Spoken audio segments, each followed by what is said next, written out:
All right, so today I thought I would talk about one of my favorite writers of all time, Lев Tolstoy. This video is inspired by a Tolstoy class that I took in undergrad, and I'll be focusing on his novellas and his short stories as opposed to his longer works. So let's begin. The first collection I thought I'd share with you all is the very first thing Tolstoy ever really published. So my video is going to follow a chronological order in order of publishing. That would be his Sevastopol sketches, and here I have a vintage modern library edition of it's called Early Tales of War and Moral Problems. And I bought this book in my favorite vintage bookstore before I even knew I would be taking this class. And I've got to say, it's not my favorite thing that Tolstoy's ever written, but I think it's worth reading, and I'll tell you why. So essentially, the Sevastopol sketches are short stories that take place during the Crimean War, in which Tolstoy fought as a soldier. And the central themes of this work are patriotism, glory, vanity, and what it means to do the right thing. There are a lot of characters in these sketches, but Tolstoy makes it clear that the only hero of his work is truth, the capital T. Tolstoy seeks essentially to uncover human nature, to study what motivates people to fight for their country, what makes them vainglorious or petty, or alternatively heroic, brave, selfless. And the narrator often employs second person perspective, so he refers to the reader as you. And this, I think, has such a chilling effect, honestly, anytime I see it, but something about like the realistic detail of his writing really invites you to kind of take part in the narrator's observations of the sights and sounds and smells of Sevastopol. And these stories possess a distinctly journalistic quality, which I find fascinating. Even though I read this collection a few years ago, I can still really vividly remember Tolstoy's description of wounded soldiers in a hospital, for instance. And there's a brilliant quote from the story Sevastopol in May, which I have written down here. And he says, "Vanity, vanity, vanity, everywhere, even on the brink of the grave, and among men ready to die for a noble cause." So that's to say that while the cause of the war may be noble, people are not. And these stories are really like Sevastopol functions as a microcosm of society in that the same hierarchies and social norms pervade even in the trenches.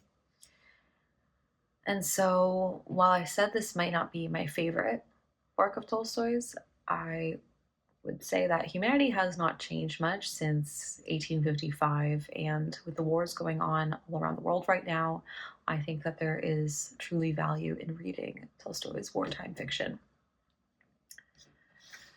Next, we have his very short trilogy called Childhood, Boyhood, and Youth. I have the Penguin Classics version, and it was translated by Judson Rosengrant. This is what my prof had recommended. Essentially, the structure of these stories is that each chapter is about either a person or an incident that shaped the development of the child protagonist, who's called Nikolanka. So there's no plot in the traditional sense. You can't call this a coming of age story. It's really just glimpses, really wholesome glimpses into a child's life. And Dostoevsky called Tolstoy the chronicler of the gentry class, which was really a very subtle, or maybe not so subtle, diss.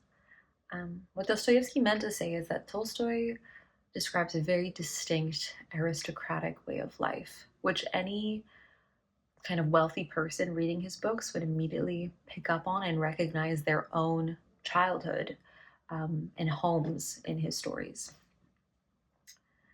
Now, a key autobiographical detail is that Tolstoy's mother died when he was very, very young. So he became obsessed with the idea of motherhood and unconditional love, which we see in this novella, but also in Anna Karenina. And this story is told from first person perspective, from the point of view of the child himself. And I think Tolstoy does a really good job of capturing that sense of childish wonder. And I have a quote here. So it's, after running around to my heart's content, I would be sitting at the tea table in my own tall chair. It would already be late, and I would have long since drunk my cup of warm milk with sugar.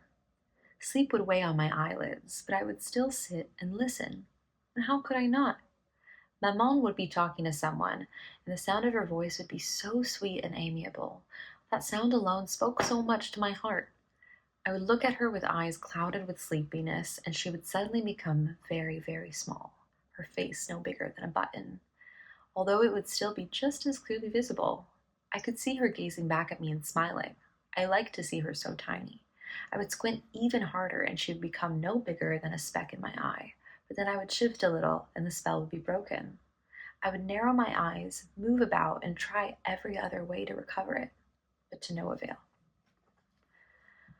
So Tolstoy takes what is really just a simple act of a child gazing at his mother and listening to her speak into this wondrous, beautiful moment. The fact that he takes so much pleasure in, squinting his eyes and viewing her face as no bigger than a button. I mean, these are things that kids do. They move around. They have all this kind of freedom. They don't need to obey these social norms.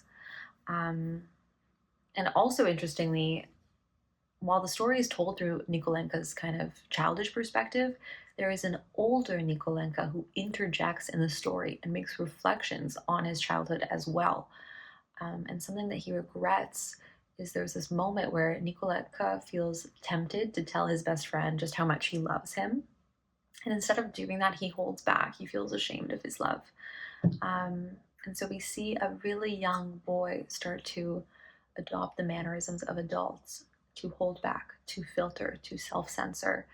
And I think Tolstoy's story is about kind of trying to recover the child within us all and reconnecting with one's own innocence in an attempt to kind of improve one's overall quality of life. Now, I'm so sorry to disappoint, but I am not going to talk about Anna Karenina. You can go ahead and check out the first video I ever posted on YouTube for a description of that, but I'll just say that it is my favorite novel of all time, and it's the reason I decided to study Russian literature. So it's 1000% worth reading. It is a book that I think everyone should read before they die. And speaking of death, I did not intend that to be a transition, but we have the story, The Death of Ivan Ilyich, published by Tolstoy in 1886. I read it from this collection called Lives and Deaths, Essential Stories, published by Pushkin Press. This book was a gift to me from my best friend 5 years ago when I had decided to start studying Russian literature. So that was very sweet. And this is one of Tolstoy's most famous stories. Again, it's not a personal favorite of mine, but that's just because it's very satirical and completely devoid of any semblance of hope and joy. And my prof once said that Anna Karenina tells us how to live, whereas The Death of Ivan Ilyich tells us how to die. So our hero, Ivan Ilyich, is the archetypal bureaucrat. He is completely ordinary and replaceable. And we get a sense of this at his funeral, which takes place right at the start of the story. And the rest of the story details how Ivan contracted his fatal illness and how he copes with becoming increasingly sick until he eventually dies. So Ivan spent his life climbing the bureaucratic ladder and being concerned with wealth and furthering his career, to the point that he essentially neglects his wife and his daughter.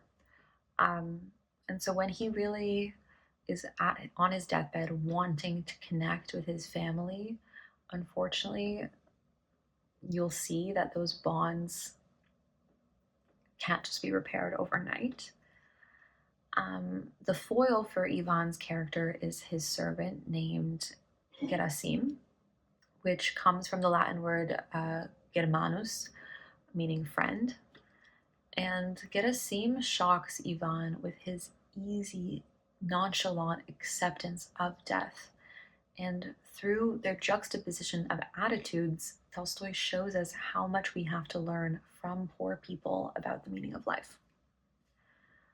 So, the main technique Tolstoy uses in this story is called defamiliarization, and that is when a writer describes very ordinary things, in this case death, in an unfamiliar way. So, focusing on details, kind of in a grotesque, absurd way.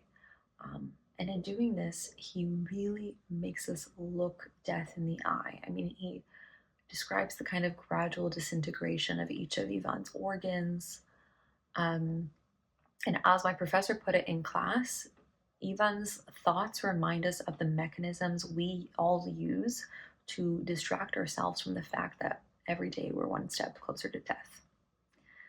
And the fact that Ivan is not a complicated character at all is what makes it possible to tell such a profound story. All right. The next story that I really did enjoy and feel is very much worth reading, I mean, all of these are, but this is just my personal perspective, is called The Kreutzer Sonata, and it was published in 1889.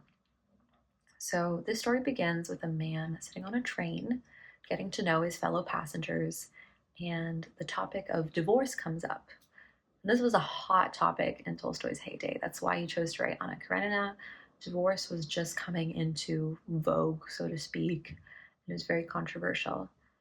And this man decides to tell the story of how he murdered his wife to everyone on the train.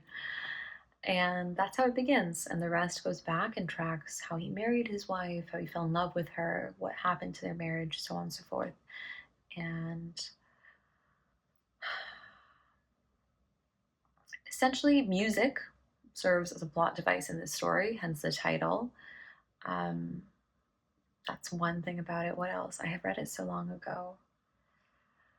The tone is definitely didactic and moralistic, but this does not detract from how fascinating the plot is at all. But you can definitely see in kind of the epilogue or the final chapter, Tolstoy's, I want to call it a mental breakdown, but kind of his religious awakening, which is what forced him to denounce Anna Karenina and write War and Peace, which has a very, if you've read it, you know, didactic, pedantic kind of tone.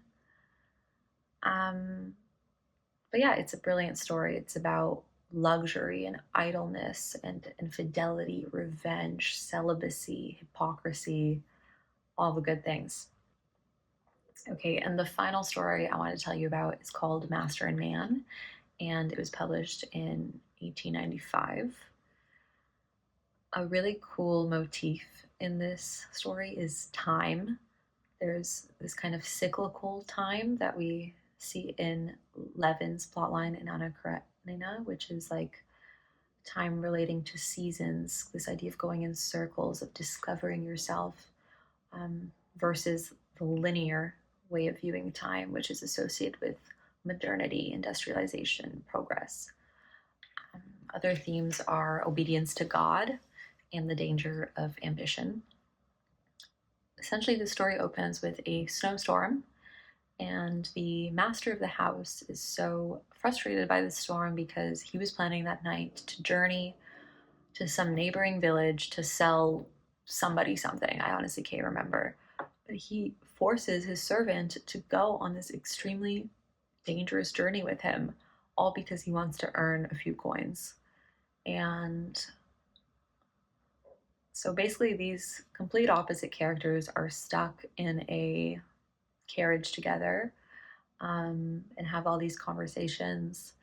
It's really, really fascinating. Time and time again, Tolstoy shows us how much we have to learn from poor people, from servants, serfs, disenfranchised groups about life. And yeah, it's a comment on human nature, on greed, on what it means to be a good person. So yeah, I I recommend that one. We get to see, different stratas of Russian society interact with one another, and through that, all these kind of philosophical ideas come to light. So for my conclusion, to wrap this video up, I just wanted to share my favorite quote from Tolstoy. And basically, one time he was asked, what's the important piece of advice you could give someone? And he said, in the name of God, stop a moment, cease your work, and look around you. Thank you so much.